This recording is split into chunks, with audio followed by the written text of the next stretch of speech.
পটল পাতুরি এই রেসিপিটা একদম কম তেলে বানিয়ে নেওয়া যায় আর এটা খেতেও কিন্তু খুব সুস্বাদু হয়। আজকের লাঞ্চের মেনুতে ছিল পটল পাতুরি আর তার সাথে বানিয়েছিলাম লাউ শাক চচ্চড়ি মসুরির ডাল দিয়ে। এই দুটো রেসিপি আজকের লাঞ্চের থালিতে ছিল আর সেটাই আপনাদের সাথে শেয়ার করব। সুপ্রভাত বন্ধুরা, কুক উইথ রুমা চ্যানেলটিতে আপনাদের সকলকেই স্বাগত জানিয়ে আজকের ব্লগটা শুরু করলাম। দুপুরে রান্নাবান্নার জন্য সব কিছু রেডি করে নিয়েছি। একটু লাউ শাক চচ্চড়ি করব মুসুরির ডাল দিয়ে। তার জন্য আমি শাকটাকে ভালো করে কেটে নিয়েছি আর ধুয়েও নিয়েছি পরিষ্কার করে। আর একটু রসুন কুচি করেছি, কাঁচা লঙ্কা কুচি, কাঁচা লঙ্কাটা চিড়ে নিয়েছি আর মুসুরির ডালটা ভিজিয়ে রেখেছিলাম মোটামুটি আধ ঘন্টা মতো।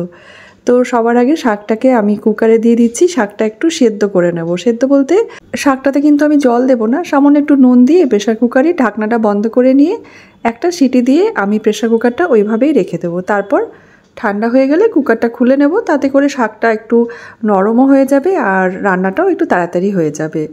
তো সব কিছু রেডি করা হয়ে গেছে। আর এদিকে রসুন কুচি করেছি আর কাঁচা লঙ্কা কয়েকটা চিড়ে নিয়েছি, একটু ঝাল ঝাল করেই করব।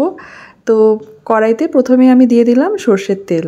তেলটা গরম হয়ে গেলে শুকনো লঙ্কা আর কালো জিরে ফোড়ন দিলাম আর কুচনো রসুনটাও দিয়ে দিয়েছি, কাঁচা লঙ্কাটাও দিয়ে দিয়েছি। ভালো করে নেড়েচেড়ে নিয়ে আমি আলুটাও দিয়ে দিলাম আর তারপরে স্বাদ মতো নুন দিয়ে এবার নেড়েচেড়ে একটু ঢেকে রাখবো কিছুক্ষণের জন্য। তারপরে ঢাকনাটা খুলে নিয়েছি। আলুটা বেশ ভালো মতো ভাজা হয়ে গেছে। এবার আমি এর মধ্যে দিয়ে দিলাম হাফ চামচ করে হলুদ, কাশ্মীরি লঙ্কার গুঁড়ো আর দিয়েছি হাফ চামচ জিরে গুঁড়ো।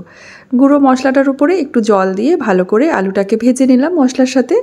আর এবার আমি ভিজিয়ে রাখা মুসুরির ডালটা দিয়ে দিলাম। ডালটা দেওয়ার পরে ভালো করে নেড়েচেড়ে নিয়ে সেদ্ধ করে রাখা শাকটাও দিয়ে দিয়েছি। এবার আর রান্নাটা করতে খুব বেশিক্ষণ সময় লাগবে না। ভালো করে নেড়েচেড়ে একটু গরম জল দিয়ে আর নুনটা একটু কম হয়েছিল, নুন মিষ্টি দিয়ে ঢেকে রেখে আমি মোটামুটি আরও 5-7 মিনিট রান্নাটা করে নিয়েছিলাম। এবারে রান্নাটা কমপ্লিট হয়ে গেছে। আমি সার্ভ করে নিয়েছি মুসুরির ডাল দিয়ে লাউ শাক চচ্চড়ি। এবার আমি বানিয়ে নিচ্ছি পটল পাতুরি। একঘেয়েমি রোজ রোজ পটলের ওই একই রেসিপি খেতে ভালো লাগছিল না, তো সেই কারণে পটলের খোসাটা ছাড়িয়ে এভাবে ছোট ছোট করে পটলটা কেটে নিলাম। মিক্সির জারের মধ্যে দিয়ে দিয়েছি সর্ষে আর একটু নুন আর কাঁচা লঙ্কা দিয়ে ভালো করে সর্ষেটাকে বেটে নিলাম আর একটা পেঁয়াজ কুচি করে নিয়েছিলাম।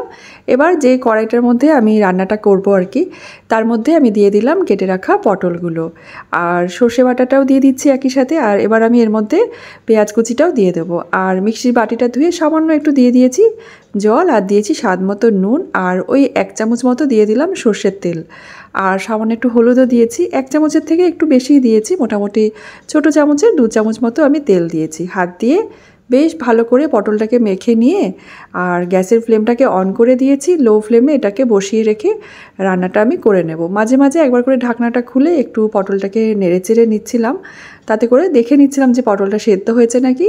তো রান্নাটা এবার কমপ্লিট হয়ে গেছে। আমি গ্যাসের ফ্লেমটা অফ করে দিলাম। ঠিক এরকমই হবে, পটলের কালারটা দেখেই বোঝা যাচ্ছে, একটু কালারটাও চেঞ্জ হয়ে যাবে। এবার আমি নামাবার আগে দিয়ে দিলাম 1 চামচ মতো সর্ষের তেল। আপনারা না চাইলে সর্ষের তেলটা নাও দিতে পারেন, তবে ওপর দিয়ে একটু সর্ষের তেল দিলে খেতে বেশ ভালো লাগে। তো পটল পাতুরিটাকে আমি একটা বাটির মধ্যে এবার সার্ভ করে নিচ্ছি। তো প্রথমেই বললাম যে একঘেয়েমি ডেলি ডেলি একই রকম পটলের রেসিপি আর ভালো লাগছিল না, তো ভাবলাম আজকে একটু অন্যরকম করে পটলটাকে এভাবে বানাই আর কি, পাতুরির মতো করে। এটা খেতে কিন্তু গরম ভাতের সাথে বেশ ভালোই লাগবে খেতে। আর এদিকে লাউ শাক চচ্চড়িটাও আমি নামিয়ে নিয়েছি একটা বাটির মধ্যে, একেবারেই মাখা মাখা করেই করেছি লাউ শাকের এই রেসিপিটা। মুসুরির ডালটা কিন্তু খুব বেশি গলে গেলে খেতে ভালো লাগবে না, ঠিক এরকমই থাকবে একটু গোটা গোটা, অথচ সেদ্ধও হয়ে যাবে। আর এদিকে পটল পাতুরিটাও সার্ভ করে নিলাম। পটল পাতুরিটা আমার খুব ফেভারিট একটা রেসিপি। আমার যখন একেবারেই পটলের কোনো রেসিপি খেতে ইচ্ছে করে না, তখন আমি পটলটা এইভাবে হাতে মেখেই রান্না করে নিই। খুব সামান্য তেল দিয়ে কিন্তু এই রান্নাটা করে নেওয়া যায়। আর লাউ শাক চচ্চড়িটা খেতে কিন্তু সত্যি খুব ভালো হয়েছে। তো আপনারাও একবার এই রেসিপি দুটো অবশ্যই বাড়িতে বানিয়ে দেখতে পারেন, আশা করি আপনাদেরও ভালো লাগবে। দিয়া দিশাকে নিয়ে লাঞ্চ করতে বসে পড়েছি। আর চলুন আজকের ভিডিওটাও তাহলে এখানেই শেষ করে দেওয়া যাক। ভিডিওটা কেমন লাগলো অবশ্যই কমেন্ট করে জানাতে ভুলবেন না। আমি আপনাদের কমেন্টের অপেক্ষায় রইলাম। আর আপনারা সবাই খুব ভালো থাকবেন, সুস্থ থাকবেন। দেখা হবে আবার নেক্সট ব্লগে। ধন্যবাদ।